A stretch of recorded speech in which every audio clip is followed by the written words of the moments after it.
Crane equipments അന്നത്തെ കാലത്ത് സർവ്വസാധാരണമായിരുന്നില്ല. State ഗവൺമെന്റിലും private ഫേമിലും ജോലി നോക്കി.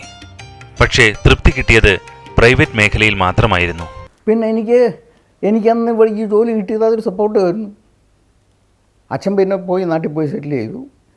ഞാനിവിടെ തന്നെ ഉണ്ടായിരുന്നു. ബോംബെയിൽ അന്ന് ഞാൻ പൂനെയിലായിരുന്നു. അത് കഴിഞ്ഞപ്പോൾ എനിക്കിവിടെ ബോംബെയിൽ ജോലി കിട്ടി. സെൻട്രൽ ഗവൺമെൻറ്റിൽ റെയിൽവേയിൽ ജോലി കിട്ടി. അന്ന് റെയിൽവേയിൽ ജോലി കിട്ടുക എന്ന് പറഞ്ഞാൽ വലിയ കാര്യമാണ്. പ്രത്യേകിച്ച് ഒരു പാസ് കിട്ടുമല്ലോ നാട്ടിലേക്ക്, 3 പാസ്. പക്ഷേ അവിടെ ജോലി കയറിയിട്ട് അന്നത്തെ സിറ്റുവേഷനിൽ ഒരു ചെയർ കിട്ടിയാൽ ആ ചെയർമാൻ തന്നെ റിട്ടയർ ചെയ്യണം. യാതൊരു പ്രോഗ്രസ്സിനും വഴിയില്ല. എനിക്ക് സാറ്റിസ്ഫാക്ഷൻ ഉണ്ടായില്ല. അപ്പം ഞാനിങ്ങനെ അന്വേഷിച്ചിരിക്കും വേറെ എവിടെയാണ് പ്രൈവറ്റിൽ പോകണം, ഗവൺമെൻറ് വേണ്ട. പ്രൈവറ്റിൽ ഞാൻ കുറഞ്ഞ ശമ്പളം കിട്ടിയാലും പോകാൻ തയ്യാറാണ്. അങ്ങനൊരു സിറ്റുവേഷനിലായിരുന്നു. അതായത് ഇവിടെ ഇരുന്നിട്ടുണ്ടെങ്കിൽ റെയിൽവേയിൽ അന്ന് ഇരുന്നിട്ടുണ്ടെങ്കിൽ റെയിൽവേന്ന് സ്റ്റെനോഗ്രാഫറായിട്ടാണ് കയറിയത്. അത് നമ്മുടെ അന്ന് കയ്യിലുള്ളതേ ഉള്ളൂ. അത് കയറി അവിടെ ഒന്നും നേടാൻ പറ്റില്ല എന്നുള്ളത് തീർച്ചയായി. റെയിൽവേ വിട്ടിട്ട് പ്രൈവറ്റ് കമ്പനി പോയി. പ്രൈവറ്റ് കമ്പനിയിൽ ഇവിടെ തന്നെ ഇതിൻ്റെ ഈ നേരെ എവിടെയാണ് ബാണ്ടൂർ സൈഡ് അങ്ങടുത്ത് വരും. അവിടെ ജോലിക്ക് വിളിച്ചു. അപ്പോൾ അന്ന് തരുന്ന ശമ്പളം റെയിൽവേക്കാരനേക്കാളും കുറവ് ശമ്പളമാണ്. റെയിൽവേയിൽ ഞാൻ പിന്നെ ഹയർ ഇതൊക്കെ പാസ്സായിട്ടും പിന്നെയും അവിടെ കിട്ടാനുള്ള 20 രൂപ കൂടുതൽ. ഇവിടെ ശരിക്ക് അന്ന് എനിക്ക് റെയിൽവേ കിട്ടുന്നതിനേക്കാളും കുറഞ്ഞ ശമ്പളത്തിന് ഞാനിവിടെ ജോയിൻ ചെയ്തു. പ്രൈവറ്റാണ്.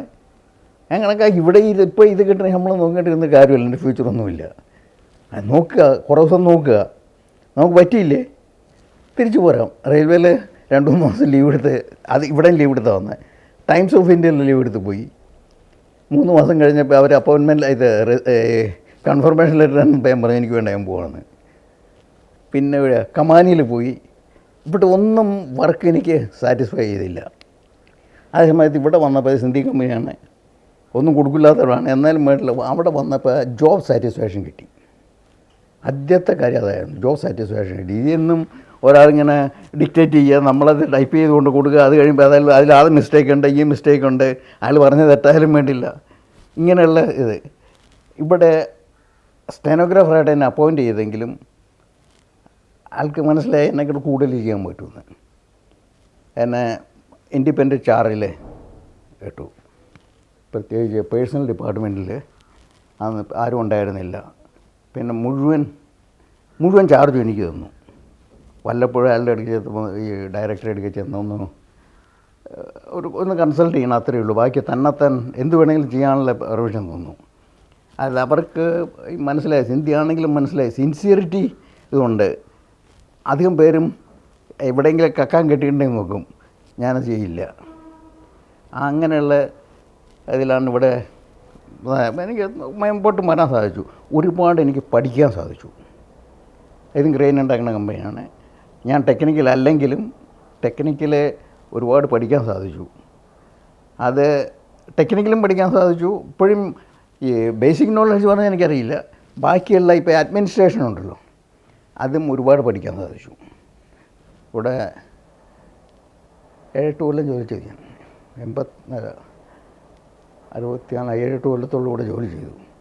അപ്പോൾ ഒരുവിധം അത് കഴിഞ്ഞപ്പോൾ എനിക്ക് മടുത്തു. ഇവിടെ മടുത്തു എന്ന് പറഞ്ഞാൽ ലേബർ ഉള്ളത് മുഴുവൻ അത് നിയമത്തിനനുസരിച്ചൊന്നും ചെയ്യില്ല. അവരെന്തെങ്കിലും കംപ്ലയിൻറ്റ് വരുമ്പോൾ മീറ്റിങ്ങിൻ്റെ മുമ്പിൽ വെച്ച് പറയും, എന്ത് കംപ്ലയിൻ്റ് ആണെങ്കിലും പറയും, മേനം ചെയ്തോളും. അത് കഴിഞ്ഞ് ഞാൻ ചോദിച്ചിട്ടുണ്ടെങ്കിൽ അത് ചെയ്യേണ്ടതെന്ന് ചോദിച്ചാൽ വേണ്ട. ഇങ്ങനെയുള്ളൊരു സ്വഭാവം അവർക്ക് സർവൈവ് ചെയ്യണമെന്നുള്ളതാണ് അവരുടെ. നമുക്കെന്താ പറയണമെന്നുള്ളതില്ല.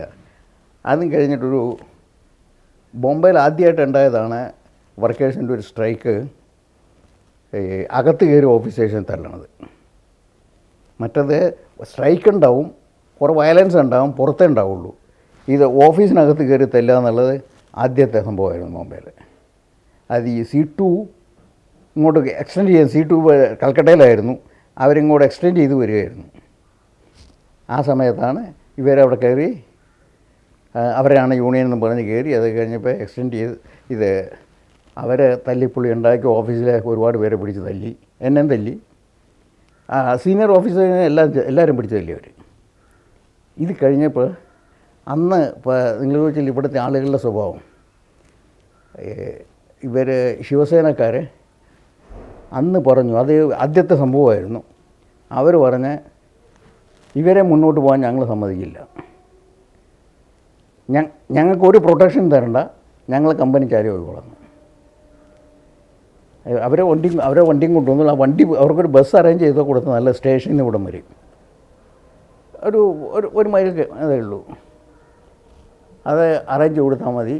പിന്നെ പോലീസ് പ്രൊട്ടക്ഷനൊന്നും ഞങ്ങളുടെ കൂട്ടത്തിൽ അയക്കരുത്. അത് അവരുടെ അപ്രോച്ച് അങ്ങനെയായിരുന്നു. ആര് വന്നാലും തല്ലുക എന്നുള്ളതായിരുന്നു. അതിൽ അവർ കംപ്ലീറ്റ് സക്സസ് ആയി എന്ന് മാത്രമല്ല, വേറെ ആരെയും ഉപദ്രവിച്ചിട്ടില്ല. ഉപദ്രവിച്ചത് പിന്നെയും ഈ സ്ട്രൈക്കാണെന്നും പറഞ്ഞ് വീട്ടിലിരുന്നവരുണ്ടല്ലോ, അവരുടെ വീട്ടിൽ ചെന്ന് തല്ലി.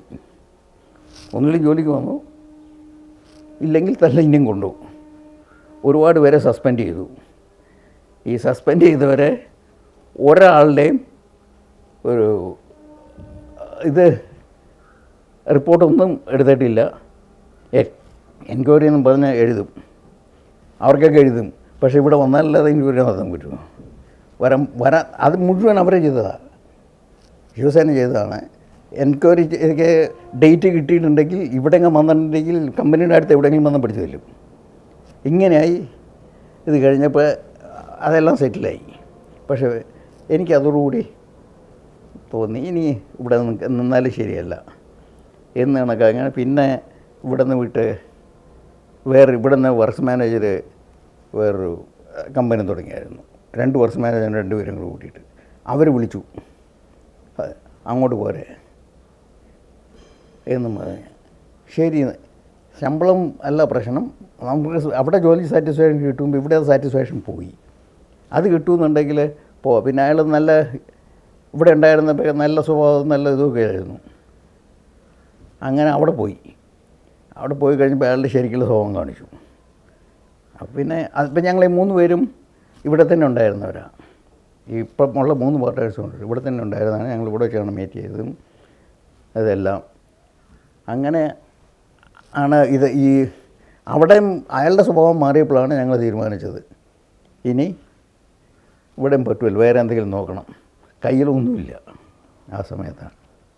പക്ഷേ ഇവരുടെ ശിവസേനയുടെ ഒരു ഇതെന്തായിരുന്നു വെച്ചാൽ, അന്ന് ബോംബെയിൽ എത്ര കമ്മ്യൂണിസ്റ്റ് യൂണിയൻ ഉണ്ടായിരുന്നു, അത്രയും കമ്മ്യൂണിസ്റ്റ് യൂണിയനുള്ള കമ്പനിയിൽ അവർ കയറി ഇവരെ തല്ലി ഓടിച്ചു. അതുകൊണ്ട് അപ്പോൾ നിങ്ങളുടെ ഈ പൊളിറ്റിക്കൽ നിങ്ങൾക്ക് ലീനിങ് എങ്ങോട്ടാണെന്ന് എനിക്ക് അറിഞ്ഞുകൂടാ. പക്ഷേ ഞാൻ പറയുകയാണെന്നുണ്ടെങ്കിൽ അവർ കാരണമാണ് ഇവിടെ കൽക്കട്ട ആവാണ്ടിരുന്നത്.